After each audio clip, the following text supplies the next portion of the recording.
بسم اللہ الرحمن الرحیم۔ السلام علیکم۔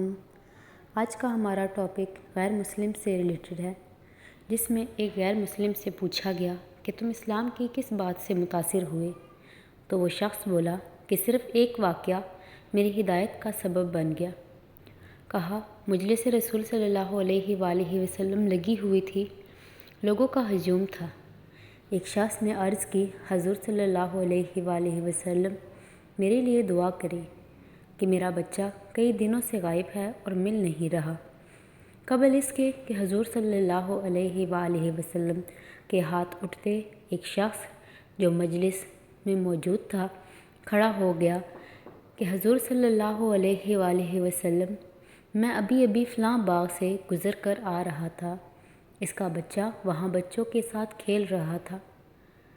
باپ نے جب سنا کہ میرا بچہ فلاں باغ میں ہے تو اس نے دوڑ لگا دی۔ آپ صلی اللہ علیہ وآلہ وسلم نے فرمایا، اس شخص کو روکو، واپس بلاؤ انہیں۔ اس نے کہا، حضور صلی اللہ علیہ وآلہ وسلم، آپ جانتے ہیں کہ ایک باپ کے جذبات کیا ہوتے ہیں؟ کہا، اچھی طرح سے آگاہ ہوں، لیکن بلانے کا بھی ایک مقصد ہے۔ اس نے کہا، جی حضور صلی اللہ علیہ وآلہ وسلم، ارشاد فرمائیں۔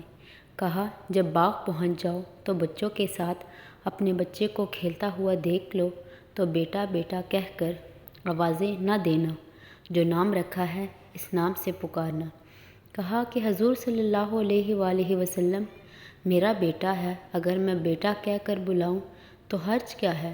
فرمایا، تم کئی دنوں کے بچھڑے ہوئے ہو، تمہارے لہجے میں بلا کا رس ہوگا، اور تم نہیں جانتے کہ کھیلنے والوں میں کوئی یتیم بھی ہو، اور جب تم اپنے بیٹے کو بیٹا کہہ کر پکارو گے، اتنا میٹھا لہجہ ہوگا تو اس کے دل پر چوٹ لگے گی اور کہے گا، کاش آج میرا بھی باپ ہوتا، مجھے بیٹا کہہ کر پکارتا۔